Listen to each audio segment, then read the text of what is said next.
As far as I can go.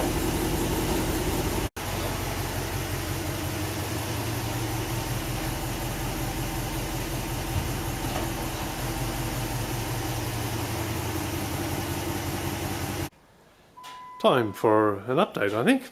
Just some minor things I've been working on since having the excitement of it starting. So I just thought I'd show the software I'm using to diagnose things and also turn things off and on. So I'm using AppCar Dig FCA, so Fiat Chrysler America, or automobiles, or whatever it stands for, I can't remember now. So it gives you an idea. So I bought the software and it runs through this cable just from the USB straight into the OBD2 port, and this is the cable I'm using. That's the one that's recommended for the software for the so you can get in and turn things off and on. It's got a lot of features there. I don't know how many's going to show up there, but you can look on it online. So it tells you you can turn your DRLs off and on, change your tyre size. I've changed it to the 32-inch tyres, etc. Front fog lamps and so on and so forth. See things like your tip start feature and also the voltage for the headlights. So I was able to, they were on the minimum of I think 12.6, so I turned them up to 13.2, and it's just things like that, and stop the software looking for a rear wiper and the washer and all those things that are not connected, and even the rear camera I could turn off, so the CAN bus is not continually looking for it.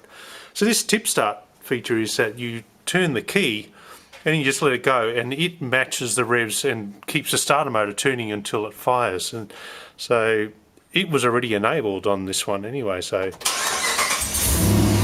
see it just fires right up. You just let it go and the idle will settle down soon.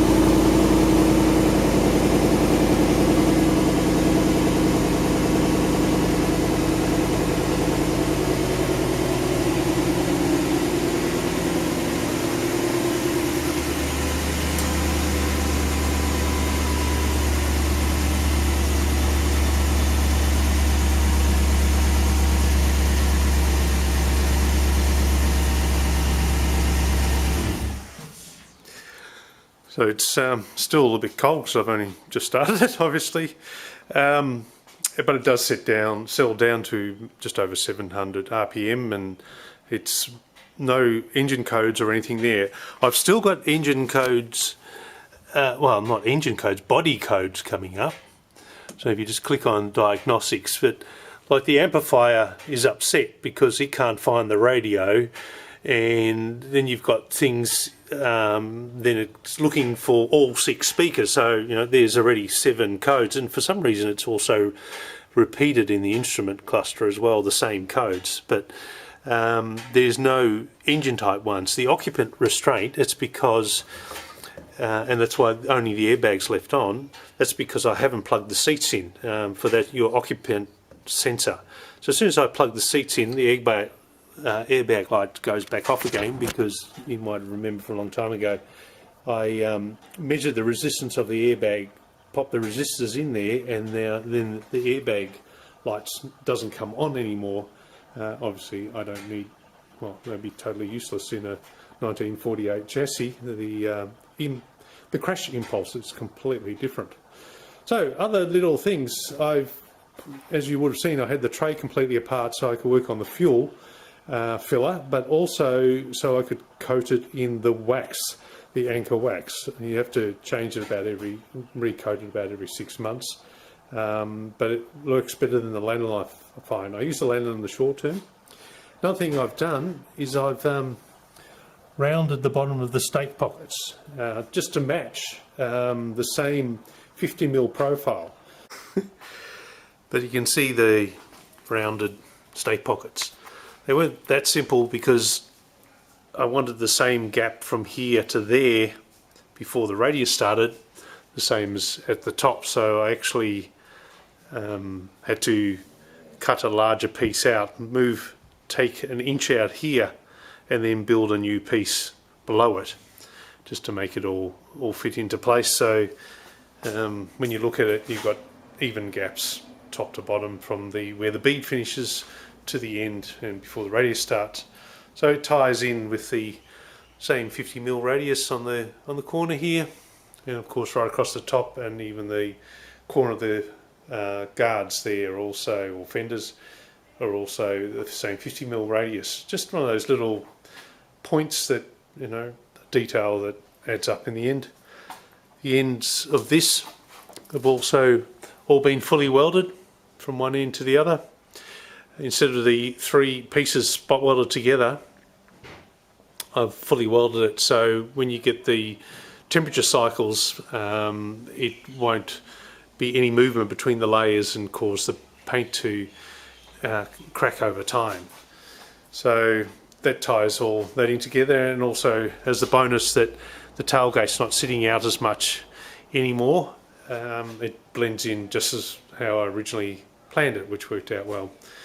I've also got rid of the sort of bow tie slots I had there and just put in a simple slot for the catches and polished the stainless up instead of the brushed look, so it ties in with the strips, etc. So it just looks a bit more simple, and I think it just ties it off nicely. The other thing I've been working on and why was the fillers all now in place. That gives you a bit of an idea. I actually bought a second all alloy one rather than all black anodized one, and put the cap out into this one because it looked a little bit more obvious being all black, but also I thought it ties in nicely with the wheels because that's got an alloy center with a black ring and then the stainless bolts, and this has the same thing, so it ties it all in together.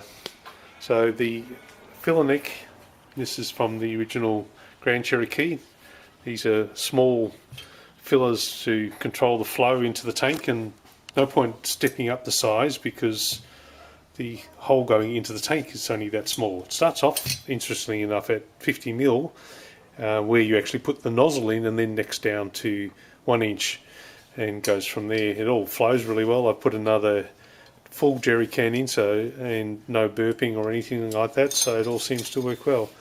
And this is the flare I put on the ends because I've made a mixture of the original stainless here, but where I needed a tighter bend I used a universal fuel and oil hose, which comes in a Z shape or S shape, whatever you want to call it, and I use those bends to make up the rest of the fuel filler. So a combination of one of these bends, and then the rest is just the 2 pieces of Z hose that join everything together. So a pair of not really multi-grips, vice grips is a brand, whatever you call these. So I built weld up in the jaws and just kept building it up and then shaped it. So the top has a concave surface to it to match the radius of the tube, and the bottom has a convex on the jaw this way, and you set the tension and you can just go around, and you just I lined the edge of the jaw up with the edge here, and then just go around in little stages. Then you can increase the tension a bit more, keep going around until you get what you need. So that was just a quick, cheap way of putting the flare on the end of the pipes, and it'd be perfect for air intake hoses, for instance, or radiator hoses, and if you just need a flare to stop it coming off, otherwise, you know, you're only relying on clamp pressure. But here now you've got the clamp on the other side of the ridge, and so it's less likely to come off. So it was just a quick, simple solution. This is the anchor wax I've just about run out, and I was talking about that I've covered all the panels in. So that's works for a good 6 months. I do notice that if the condensation, when I've had big drops and they've sat there for quite some time, eventually it does penetrate through the wax and leaves a little ring which just comes off a little Scotch-Brite. But it's certainly a lot better than having all the humidity, rust or condensation from that. Other things that detail work I've done is I noticed that the floor was getting a bit hot in the cab.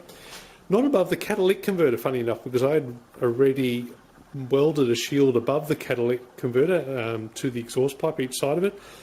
But the pipe running next to it, the 3-inch stainless exhaust pipe, because it's running in dual on the driver's side here, was heating the floor up more than above the cat. So I ended up making a whole stainless shield above the lot. Later on there will be the donor has a completely formed aluminium heat shield that goes right around the tunnel and everything, and that will go into place after paint has been done.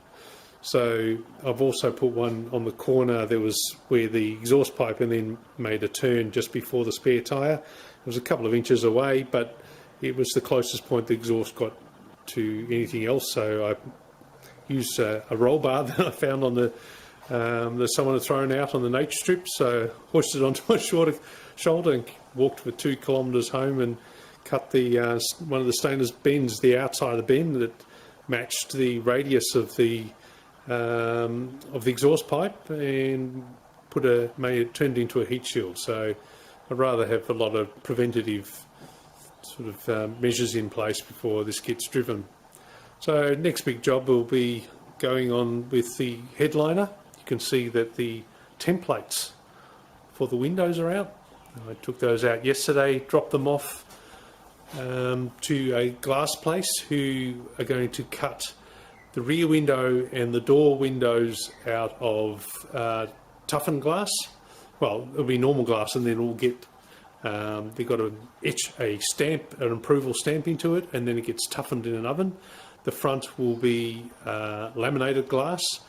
So the side and rear windows are 5mm or 3/16 like stock. The front window on the later models were 1/4 inch. Early models were 5/16, but legally in Australia I can't run a 5mm laminated front windscreen. So I'll be going to these to the 1/4 inch. I think 6.7 he said, so it's a little bit over 1/4 inch. So fortunately the rubber I bought is for both sizes, so hopefully there's no problem fitting those in. So they're all being cut and toughened, and then I'll pick those up in a couple of weeks. So we're still in the middle of a lockdown, so I was lucky that it was a local guy within the now 10 kilometre radius that I'm allowed to drive, so I dropped those off, and that'll be another stage I can do.